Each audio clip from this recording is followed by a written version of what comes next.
Welcome to day 14 of our November gratitude journey, filled with gratitude checks and action tips. I hope you've been enjoying it so far, and if you haven't seen them, if you've missed them, go back and check. They're in the playlist. And we've got another, 16 days to go after this, because we're doing one for every day of November. If we haven't met yet, I'm Dr. Beverly Wixon, Infinite Abundance and Happiness Coach, and host of the Happy Minds, Wealthy Lives, Unlocking the Secrets to Abundance free Facebook group. Come join us. Now today, I would love to invite you to think about a recent challenge you've had. Something from this past year would be good. You don't want to go beyond that because that's really kind of more of a past challenge, which we'll talk about later. But for now, try to recall a challenge you had this year. Shouldn't be too hard. After all, it's only been 10 and a half months. Your challenge could have been anything. It could have been anything from a legal challenge or a medical challenge, or it could have been something like trying to figure out how to get across country to see your brand new grandbaby. Or maybe you were trying to learn how to use AI in your business. Or maybe your challenge had to do with getting your children to do homework. It could be any number of things. Whatever it is, it's your challenge.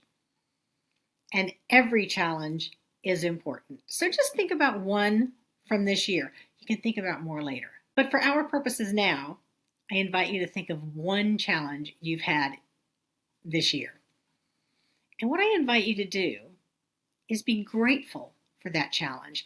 Find what came out of that challenge. Because, as they say, every cloud has the silver lining. Everything that happens for us, not to us. It happens for us, for our growth, for us to learn how to be more loving, to become wiser.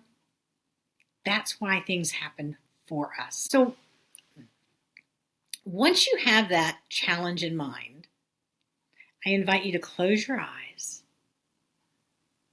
and think about all the wonderful things that came out of that. Maybe you learned how to use AI and make some great pictures. Maybe you joined a healing group and were able to heal yourself of a medical issue and get it to where the point so that you didn't have to have surgery, or you weren't in such debilitating pain. Or maybe your legal issue showed you that that person that you thought was so trustworthy wasn't. Or maybe you simply found a new lawyer who turned out to be a great friend too. Or maybe you were able to help your child and you learned new ways to deal with your child who didn't want to do homework. Earlier this year, I had some skin cancer. And I had one cut out of my arm. I also had one cut out of my arm last year, near the end of the year.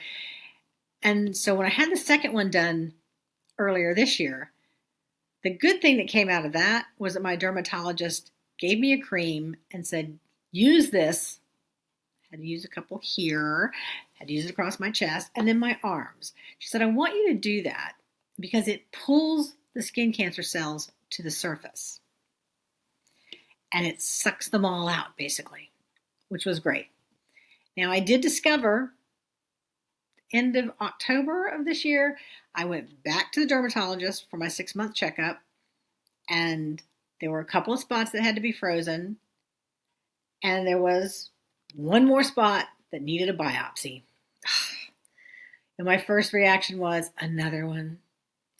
But it turned out, because I had used that cream, which I found quite challenging, because when you use that cream, you cannot be out in the sun. I live in Florida. And here it is November, and it's still in the 80s. Staying inside was really difficult. It was really a challenge. But because I did what I was supposed to do, the biopsy on this one showed that it was all very surface level. So all I have to do is wait for that biopsy to heal and then use the cream again for a couple of weeks. At least we're moving into winter, so that will be easier because I probably will be wearing some long sleeves, and that will take care of it. Major challenge at the time. I'm grateful for that cream because it pulled out all that skin cancer out of me. So the beauty of that is I probably will not have to have any more squamous cell skin cancers cut out of my arms within the next couple of years, at the very least. And now I know that if I ever see a spot that I think might be the beginning of a skin cancer, I can take that cream, because I have plenty of it left over, and do it on that spot and see what happens. So now I know. I'd love to see what you've overcome, and your story of whatever you overcame can inspire someone else. So don't forget to put it in the comments, and don't forget to subscribe so you'll get notifications when I upload a new video. Until the next time I see you, have a magically abundant day.